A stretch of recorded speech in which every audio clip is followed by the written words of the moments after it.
Beginning in the late 1970s, technology to film people became inexpensive. Being able to take video testimony became inexpensive, which made it possible to do it. What happened in 1990, and other institutions did it, we started it at the United States Holocaust Memorial Museum. We had an oral history project in Florida. They had the Holocaust Documentation Education project, and a variety of communities began it, in part because all of a sudden it became accessible.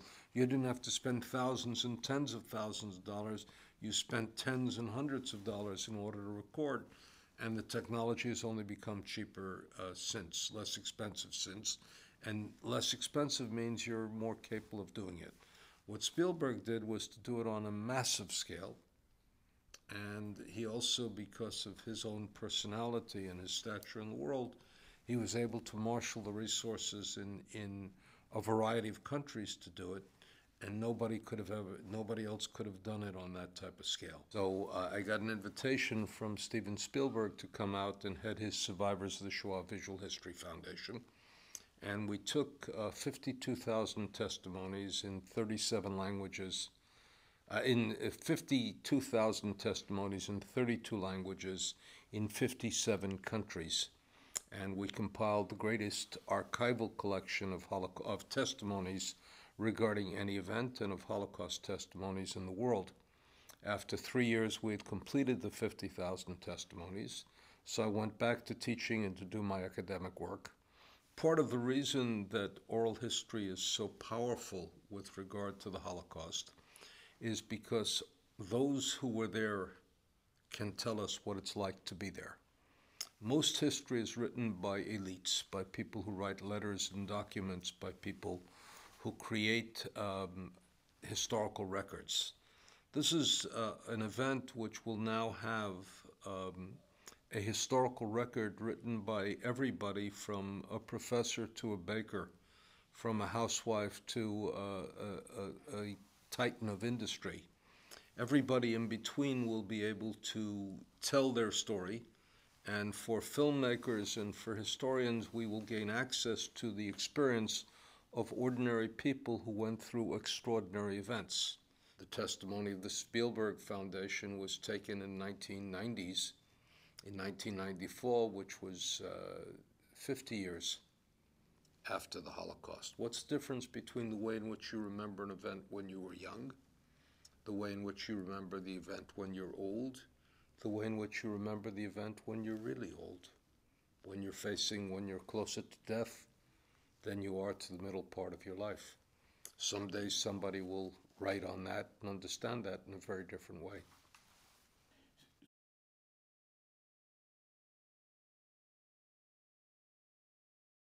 It's not true that German Jews didn't leave.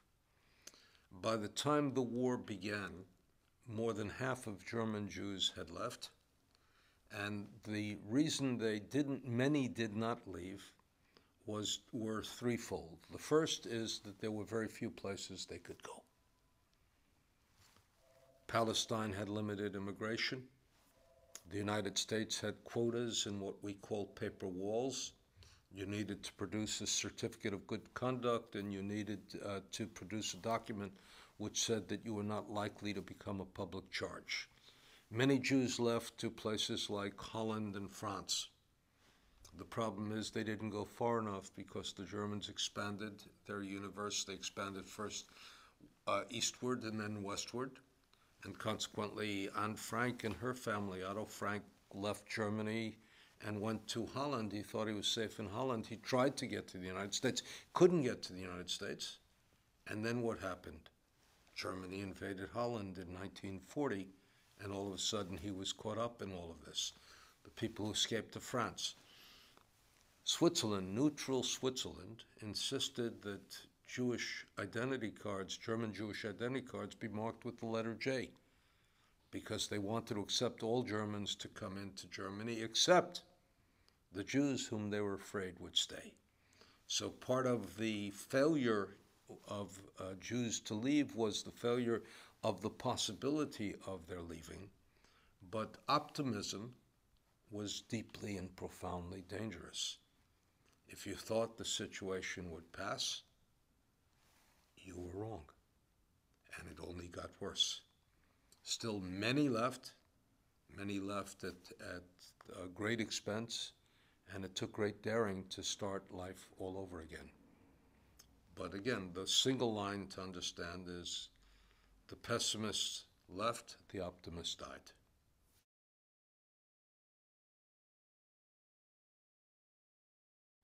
The Holocaust was incredible. Incredible means it was non-believable. Who could believe it's such an assault against our basic assumptions? Who could believe that the most cultured, most advanced, most literate, most philosophically sophisticated, most intellectually developed culture in the world at that point could also be systematic savage murderers? Goes against everything we believe. For some people, they understood it early. For some people, they couldn't understand it even when they had information coming their ways. Remember, the pessimists left, the optimists stayed.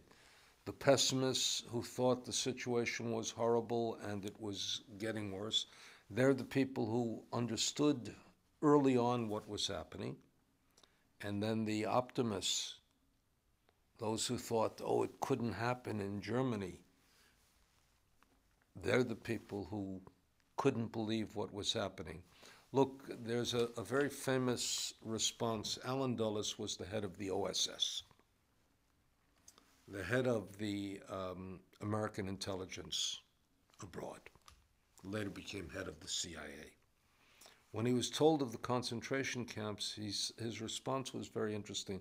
He said, so it's true. He had all the information. He didn't believe it was true. Part of it was incredible. It was non-believable.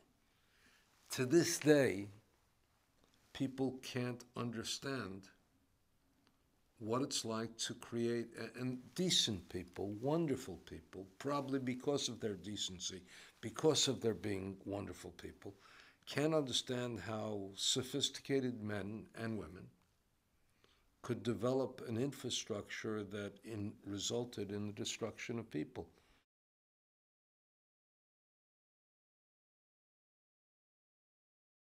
Auschwitz could only be bombed beginning in the spring of 1944. Why? Because America had a policy, an important policy, which said we never sent anybody on a suicide mission where there was not at least the theoretical possibility of returning. This only when we invaded Italy and had bases in southern Italy could we begin to reach Auschwitz. By the spring of 1944, most of the death camps were already closed. Auschwitz was operating full force during this period of time, which meant that if you bombed it and you either destroyed the railroad tracks going to Auschwitz or the crematoria itself, you would have done something that would have hampered the Nazis. Most people who do this argue that it was anti-Semitism that led to the decision not to bomb Auschwitz. There's a problem with that. The problem with that is we discovered a document in the Jewish Agency in Jerusalem meeting under David Ben-Gurion, and let's presume for a moment that David Ben-Gurion, the first Prime Minister of Israel, the founder of Israel, the George Washington of Israel, was not an anti-Semite. He made a decision, and he and his cabinet made a decision on the 11th of June 1944 not to request that Auschwitz be bombed. And the decision they made was, we don't know enough about the labor camp in Poland to request that innocent Jews be killed on the ground. 3 weeks later in London, two representatives of the Yishuv, of the pre-state Jewish settlement in Palestine, and it was called Palestine at that point, two representatives of that, Chaim Weizmann and Moshe Shertak. Chaim Weizmann was the first president, became the first president of Israel, head of the World Zionist Organization. Moshe Shertak became the second prime minister of Israel. They requested of Winston Churchill that Auschwitz be bombed. They requested of Anthony Eden. Anthony Eden requested of Winston Churchill. Churchill answered, get everything you can out of the RAF, the Royal Air Force, invoke my name if necessary. Even suggested contacting Stalin, who was closer to the death camp of Auschwitz. Now we have to ask the question, what happened between the 11th of June and the 8th of July? And the 11th of June and the 7th of July, when the request was made that Auschwitz be bombed. There's one document that happened. Two men, one by the name of Rudolf Verba and the other by the name of Alfred Wexler, escaped Auschwitz and met with the Slovakian underground and drew up something called the Auschwitz Protocols, or the Verba-Wexler Report, which detailed exactly what was happening with Auschwitz, including bombs. Which detailed everything that was happening in Auschwitz, including the gas chambers and including maps. That meant that for those who read that report, they had knowledge. There's a difference, historians say there's a difference between information and knowledge. It can be lots of information, but until it's confirmed, until it becomes knowledge, then it doesn't become the stuff upon which you act. Why did they request that Auschwitz be bombed? To my opinion, they understood what had happened, and the decision made on June 11th became non-operative.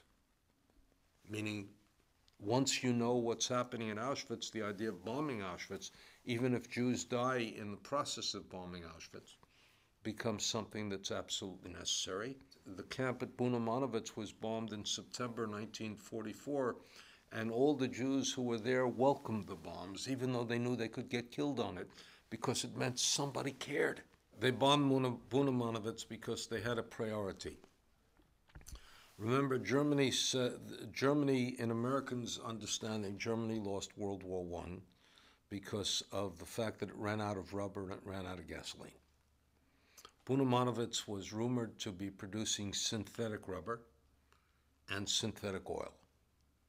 And consequently, it was tasked, T-A-S-K-E-D, it was tasked for bombing. That was the American priority.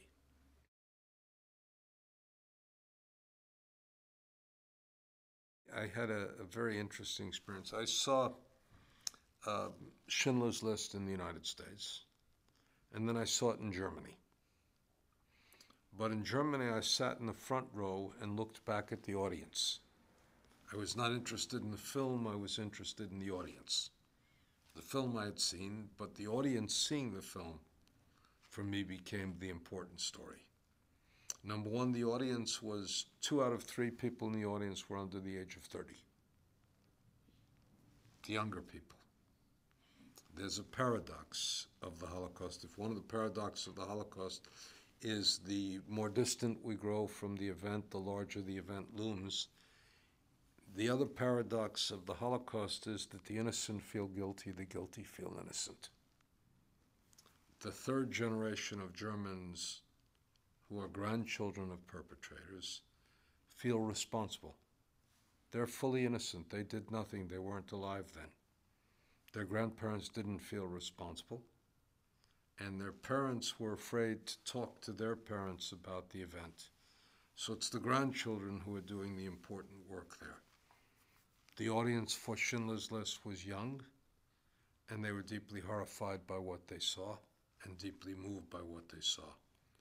And it was remarkable to see the faces, the young people with tears and with pain, and see the faces of the old people who were sitting there stoically, not doing anything.